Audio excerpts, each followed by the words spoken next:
There are nearly 12 million registered recreational vessels in the United States, and the marine industry tracks every one of them at the point of sale. Unit counts, horsepower classes, brand market share, dealer inventories, and annual retail value down to the decimal. But nobody tracks what happens when they die. According to research cited in peer-reviewed academic literature, 54% of end-of-life boats in the United States are simply abandoned by their owners. That's more than half. This is the story of where 12 million outboard engines go to die. The US recreational fleet of nearly 12 million registered vessels represents the largest concentration of recreational watercraft on Earth. New outboard boat. Sales alone led all new boat categories in 2024, with 141,590 units and approximately 278,000 engines sold in 2024 alone. Every one of those engines, and the tens of millions sold in the decades before them, has a lifespan. You see, modern four-stroke outboards are engineered for approximately 1,500 to 4,000 hours of operation, depending on maintenance discipline and operating conditions. For the average recreational boater running 100 to 150 hours annually, that translates to roughly 10 to 25 years of useful life. According to the National Marine Manufacturers Association, approximately 2 to 3% of all recreational boats in the United States reach the end of their usable life each year, which is roughly 200,000 boats annually. And each boat has an outboard motor, but the question of what happens to that motor once the owner decides the cost of keeping it exceeds the value of selling it. Here is what most people assume. The engine goes to a scrapyard. The aluminum gets recycled. Some portion of the value gets returned to the owner. The metal goes back into the supply chain. That assumption is wrong in almost every case, and the reason why reveals something fundamental about how the informal economy of dead machinery actually works. See, an outboard motor is not a clean aluminum object. It is a precision assembly of aluminum castings, steel crankshafts, iron cylinder liners, rubber seals, plastic housings, electronic components, and residual oil. When that assembly arrives at a scrap metal facility, it does not arrive as aluminum. It arrives as a mixed material problem, and mixed material problems are priced at the rate of the cheapest component in the load. Industry data shows that properly sorted materials can be worth 20 to 40% more than unsorted mixed scrap. Clean aluminum currently trades between 35 cents and 50 cents per pound, and steel scrap trades between 10 cents and 30 cents per pound. A typical 150 horsepower four-stroke outboard weighs roughly 350 pounds. At clean aluminum rates, that engine represents $120 to $175 in scrap value. Delivered to a scrapyard as dirty mixed metal with residual oil, which is the only realistic condition for a dead outboard brought in by a private owner, the return drops to a fraction of what clean aluminum would yield, but often not worth the fuel cost to deliver it. That economic gap is the reason the informal disposal sector exists, and the informal disposal sector is the real answer to where dead outboard motors actually go. The disposal pathway is layered, not linear. The best dead engines, at least those with identifiable model numbers, relatively recent manufacture, and repairable or resaleable components, get absorbed by parts stripping operations.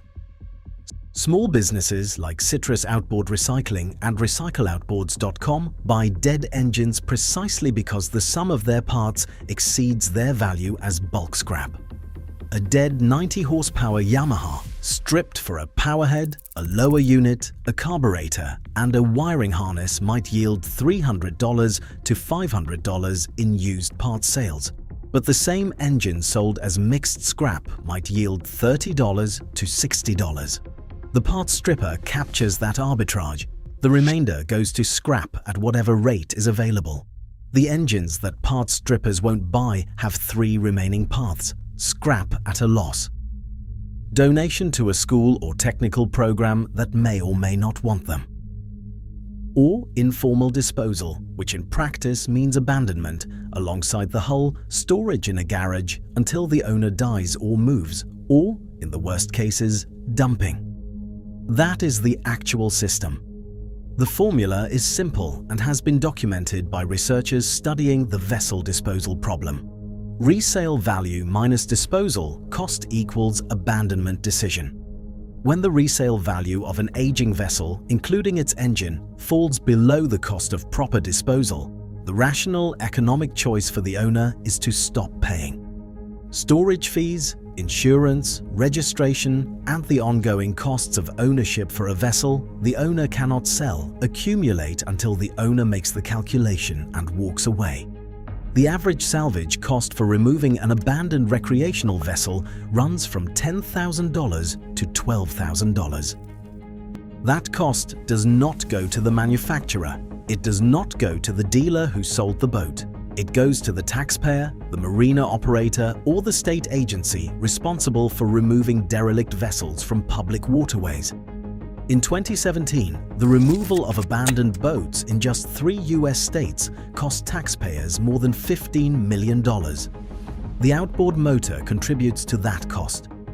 The residual oil in a dead engine represents a direct environmental contamination risk when the engine is submerged or left exposed to rain and runoff. A single gallon of improperly disposed motor oil can contaminate up to 1 million gallons of fresh water.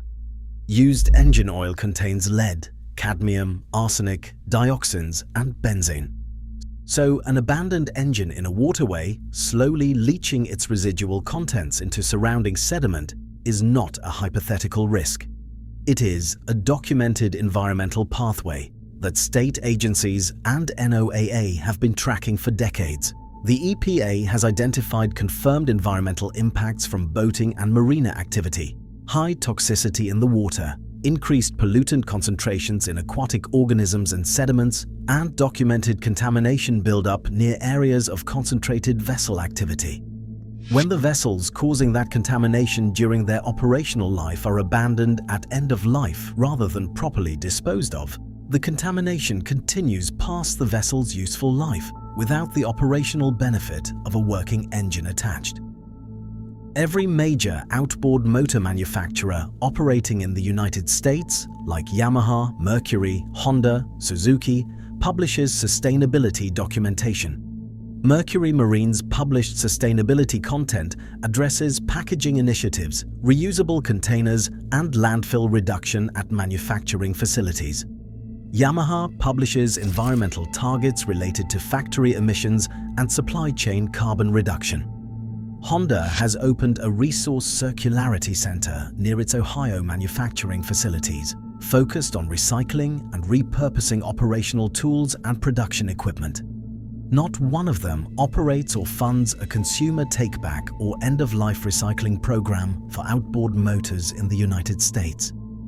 The industry that sold tens of millions of outboard engines over 70 years built no system for what happens when those engines reach the end of life in America, even though the aluminum in a properly processed outboard motor is fully recyclable. The oil is recoverable. The steel and iron components have scrap value when properly sorted. The barrier to a functioning end-of-life system is not technical. But the absence of a US outboard engine take-back system is not because the problem is unsolvable.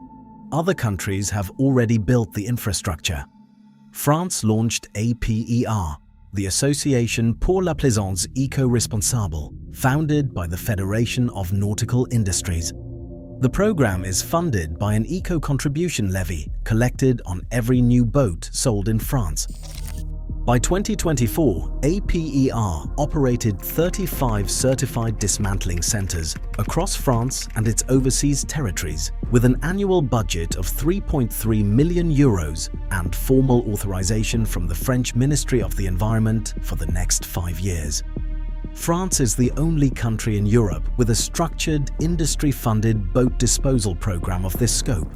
Every new boat sold there contributes to cleaning up the ones that die. Japan built a parallel system through the Japan Marine Industries Association starting in 2005, which was triggered by a wave of illegally dumped fiberglass boats. The program uses existing vehicle and boat dismantlers and cement kilns as processing facilities. It now operates a network of 414 boat dealers and marinas, 36 dismantlers, 9 processing companies, and 5 cement plants. More than 8,000 vessels have been recycled through the program since its launch.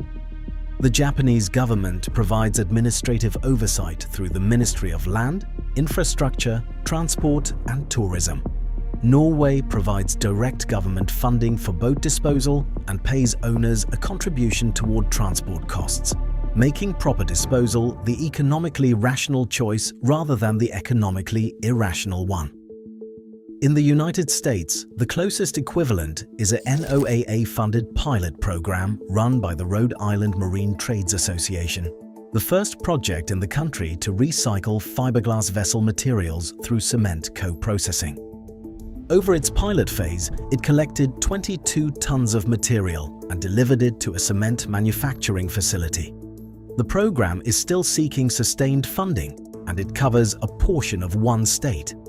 Right now, several other states like Ohio, Maryland, Virginia, California, and Washington have begun exploring similar programs, all funded by state agencies and federal grants, but none have been funded by the manufacturers whose products fill the pipeline. That accounting has not happened. It will not happen unless the people who own and have owned these engines understand that the disposal problem was never designed to be their responsibility alone, and that the organizations with the power to change the system have decided for 70 years that the cost of doing so should land on everyone except them. The next 200,000 boats entering the disposal pipeline this year will confirm it, and the manufacturers responsible will publish another sustainability report about their packaging initiatives, while the engines they sell accumulate in backlots, garage corners and waterways across the country.